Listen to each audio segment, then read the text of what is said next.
Hey guys, just wanted to make a short video on crickets, just some general information on how to keep them.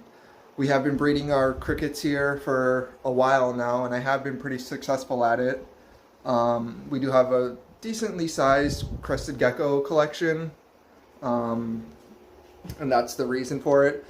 I know a lot of people do have issues keeping crickets. You know, they buy them, they get them in. They end up all dying on them before they can feed them off. They get discouraged by it. They get intimidated. They don't want to feed bugs anymore. And, you know, I don't want to go into the whole debate of bugs versus prepared diet. Obviously, we know that bugs are 1,000 times better than any prepared diet could be.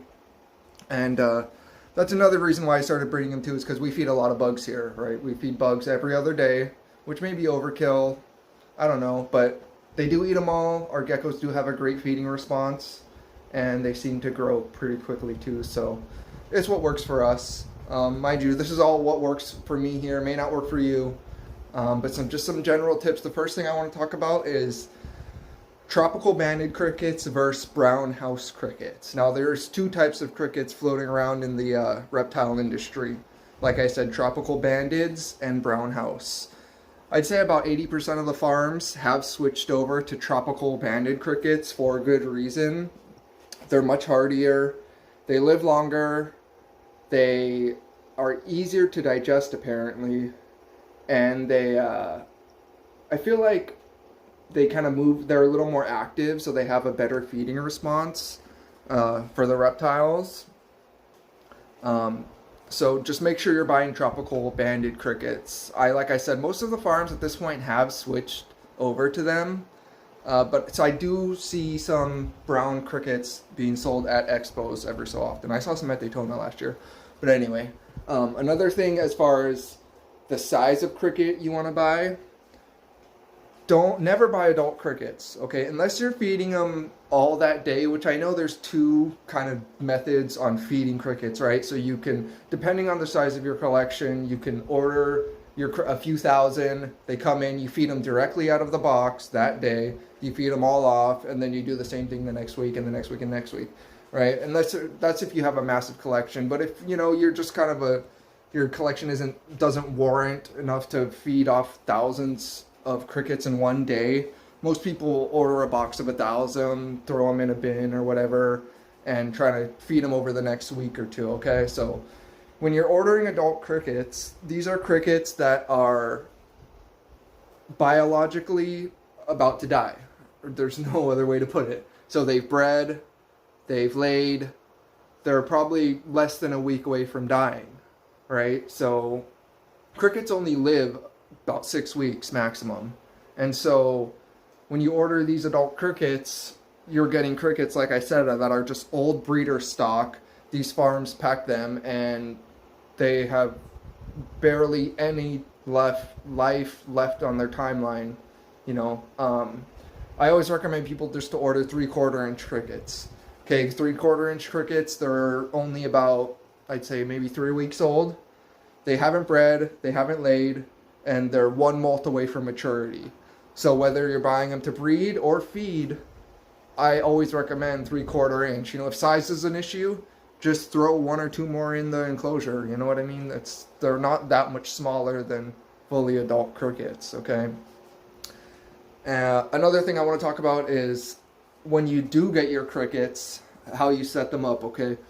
One of the most common things I see, and the number one way crickets die, is from overcrowding. It's kind of a snowball effect, okay? So when you get a box of 1,000, you can't put them in a 10-gallon aquarium or even a 20-gallon. You got to put them in, at minimum, at least a 56-quart bin with a lot of vertical space, okay?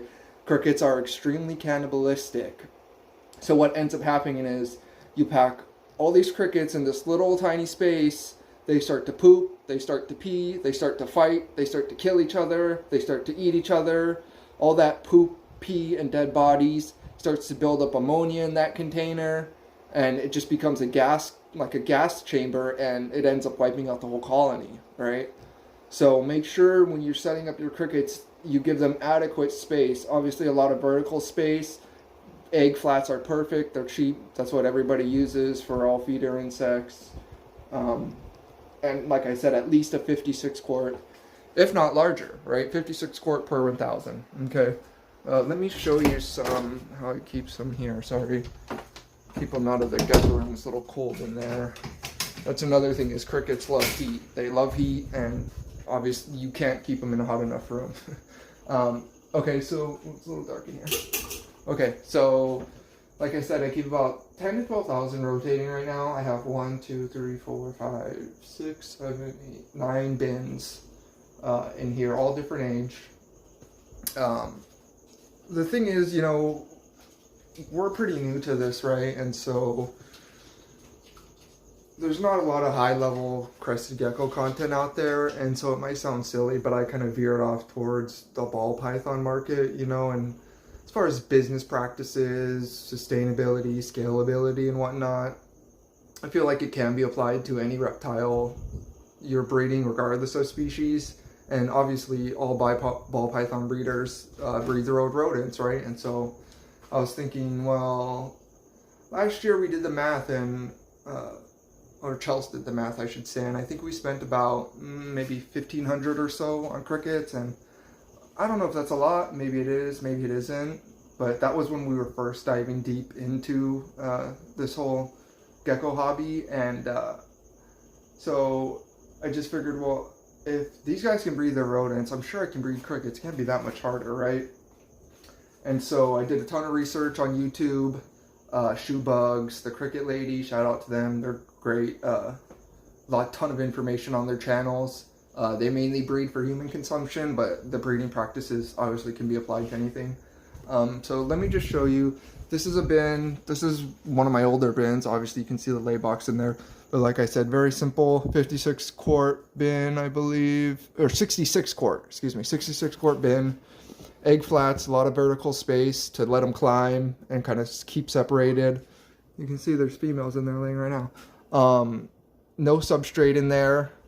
Ventilation on the top. They need a lot of, that's another thing too, is they need a lot of ventilation, okay? You want to give them the most amount of ventilation basically you can. If I could cut the whole top off and put a screen on the top, I would, but we have cats and they would jump in there and try to eat them all, so I can't do that unfortunately. But the more ventilation, the better is what I say, okay?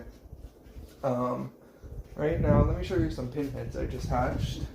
Like I said, this is just a quick video I was making. I'm gonna go deeper into my methods and ways that I do actually breed them, but I just want to just do a quick introduction video. Here's some pinheads that I just hatched out. I don't know if you can see them, they're probably too small, but the biggest thing with pinheads is they need a lot of humidity, because you got to figure they're molting, you know, every 2 days or so. I swear, crickets have to be one of the fastest growing animal out there. They 100x their size in like 3 weeks. It's pretty crazy. So yeah, I started with 1,000 3/4 inch, like I said, and you figure one female cricket can lay up to about 40 eggs or so, and if you think half of 1,000 you get maybe females, let's just say 300, that's still thousands of eggs that you can get from one just a box of 1,000, and it's really easy to do.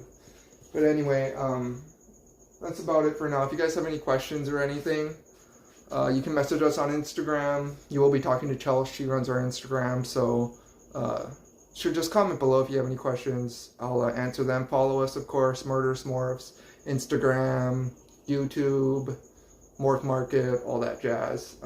Like I said, I'll make a couple more videos going in depth. Another thing I hear a lot is that people say crickets stink, right? Oh, I hate crickets. They stink, they stink, they stink.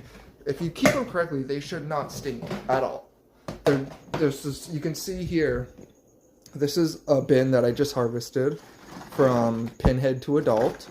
And I mean, look at these egg flats. Look how clean they are. There's no poop on them. They're not dirty. They don't stink. It's not wet. It's not moldy. You can see at the bottom here, this isn't substrate. This is frass. So this is frass, which is their poop. It's like sand and molts. Tons of molts in there. But you can see it's completely dry. 100% dry, 100% neutral smelling. or not smelling at all, I should say, just 100% neutral. But as far as feeding goes, any pelletized protein source, protein consumable will work, whether it's rabbit food, mouse food, chicken feed, goat feed, any pelletized food that you can get that's 20 to 30% protein that you can blend up into a fine powder and give them. I use it's like a 24% protein chicken feed, and they love it. They eat it up. So I feed that until obviously they're complete adults. Right before I feed them off to our geckos, I load them with collard greens. I don't know why I use collard greens. It's just we feed our iguanas collard greens, and so I started giving them to the crickets, and that's just what I use now. But yeah. Okay, so anyway, that's it. Like I said, follow us on all our social media, Murderous Morphs. I'm going to make more videos, so stay tuned. Okay, thanks guys.